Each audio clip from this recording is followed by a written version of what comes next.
예레미야 47장 1절에서 7절까지 말씀 길지 않으니까 한 목소리를 합독하겠습니다. 바로가 가사를 치기 전에 블레셋 사람에 대하여 선지자 예레미야에게 임한 여호와의 말씀이라. 여호와께서 이와 같이 말씀하시되 보라, 물이 북쪽에서 일어나 물결치는 시내를 이루어 그 땅과 그 중에 있는 모든 것과 그 성읍과 거기에 사는 자들을 휩쓸리니 사람들이 부르짖으며 그 땅 모든 주민이 울부짖으리라. 군마의 발굽소리와 달리는 병거 바퀴가 진동하는 소리 때문에 아버지의 손맥이 풀려서 자기의 자녀를 돌보지 못하리니 이는 블레셋 사람을 유린하시며 두로와 시돈에 남아있는 바 도와줄 자를 다 끌어버리시는 날이 올 것임이라. 여호와께서 갑돌섬에 남아있는 블레셋 사람을 유린하신지라. 가사는 대머리가 되었고 아스글론과 그들에게 남아있는 평지가 잠잠하게 되었나니 내가 내 몸 뺏기를 어느 때까지 하겠느냐. 오라 여호와의 칼이여, 내가 언제까지 쉬지 않겠느냐. 내 칼집에 들어가서 가만히 쉴지어다. 여호와께서 이를 명령하셨은즉 어떻게 잠잠하며 쉬겠느냐. 아스글론과 해변을 치려하여 그가 정하셨느니라 하니라. 아멘. 일생을 살다 보면 우리를 괴롭히는 존재를 만나게 됩니다. 문제는 그 기간이 길어질수록 인내하기가 힘들다는 겁니다. 그럴 때 우리는 어떻게 해야 될까요? 구약에 있는 대로 눈에는 눈, 이에는 이로 보복을 해야 합니까? 아니면 믿는 자답게 하나님의 손에 맡겨야 될까요? 자, 오늘 블레셋을 통해서 그 답을 찾아보길 원합니다. 1절, 2절 말씀입니다. 바로가 가사를 치기 전에 블레셋 사람에 대하여 선지자 예레미야에게 임한 여호와의 말씀이라. 여호와께서 이와 같이 말씀하시되 보라, 물이 북쪽에서 일어나 물결치는 시내를 이루어 그 땅과 그 중에 있는 모든 것과 그 성읍과 거기에 사는 자들을 휩쓸리니 사람들이 부르짖으며 그 땅 모든 주민이 울부짖으리라. 블레셋은 당시에 강대국 사이에서 어려움을 겪던 나라였습니다. 이스라엘도 그렇지만 블레셋의 위치가 그럴 수밖에 없습니다. 마치 유다가 아수르와 애국과 바벨론의 틈바구니 속에서 환난을 당했던 것처럼 블레셋 역시 강대국 속에서 마음 편하게 지낼 날이 하루도 없었습니다. 자, 1절에는 예레미야에게 예언이 임한 시점을 바로가 가사를 치기 전이라고 기록하고 있습니다. 자, 애굽의 왕 바로는 블레셋의 남쪽인 가사를 치려고 했습니다. 남쪽에 있는 애굽은 언제든지 블레셋과의 경기에 남쪽을 칠 수 있었습니다. 그래서 그 당시 사람들은 대부분 가사가 애굽의 공격을 받을 것이라고 생각을 했습니다. 블레셋 역시도 곧 애굽이 쳐들어올 것이라고 생각을 했습니다. 그런데 그 예상이 빗나갑니다. 왜 빗나갑니까? 2절에 보니까 북쪽에서 일어나는 물결치는 신을 이뤘다고 얘기합니다.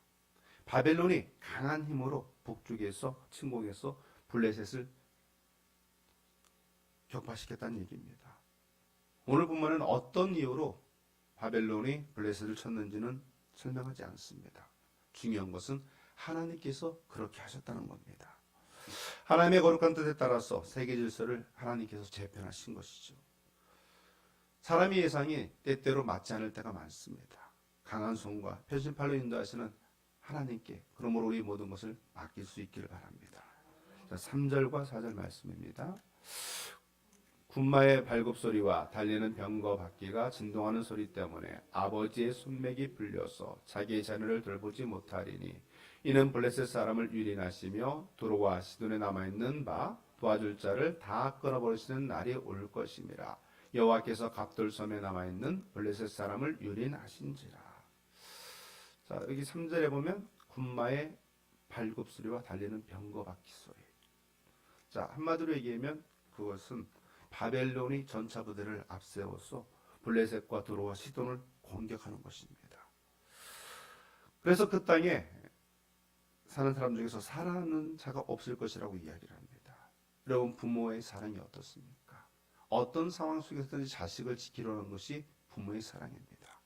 그런데 바벨론의 공격이 얼마나 맹렬했는지 또 얼마나 잔혹했는지 아버지들이 손맥이 풀려서 자식들을 돌보지 못할 정도입니다.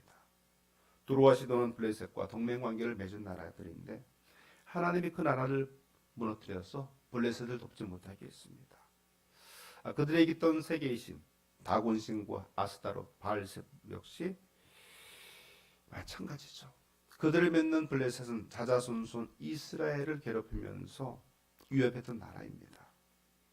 그러다 바벨론에 의해서 역사의 무대 뒤로 완전히 사라집니다. 이스라엘 입장에서는 우리를 괴롭히는 저 블레셋이 영원히 우리를 못살게 할 것이라고 생각을 했습니다. 그런데 바벨론에 의해서 멸절됩니다. 우리를 힘들게 하는 존재가 영원할 것 같지만 그것이 아니라는 겁니다. 하나님의 섭리 안에서 하나님의 자녀의 대적은 반드시 제거가 된다는 겁니다. 자, 5절로 7절 말씀입니다. 가사는 내 머리가 되었고 아스글론과 그들에게 남아있는 평지가 잠잠하게 되었나니 내가 내 몸베기를 어느 때까지 하겠느냐. 오라 여호와의 칼이여 내가 언제까지 쉬지 않겠느냐. 내 갈집에 들어가서 가만히 쉴지어다. 여호와께서 이를 명령하셨은즉 어떻게 잠잠하며 쉬겠느냐. 아스글론과 해변을 치리하여 그가 정하셨느니라 하니라. 자, 블레셋의 가사는 대머리가 될 것이라고 얘기를 합니다. 우리 식으로 얘기하면 민둥산이라는 거죠. 남아있는 것이 아무것도 없을 정도로 황량해질 것이라는 겁니다. 블레셋 사람들은 자신이 믿는 우상에게 부르짖으며 자기 몸을 상하게 합니다. 우상을 섬기는 자들 중에는 신에게 도움을 구할 때 자기의 몸을 베는, 즉 자해하는 풍습이 있었습니다. 외부의 공격으로 고통을 받고 있는 상황에서 우상의 도움을 받기 위해서 자기 몸을 상하게 하는 것이죠.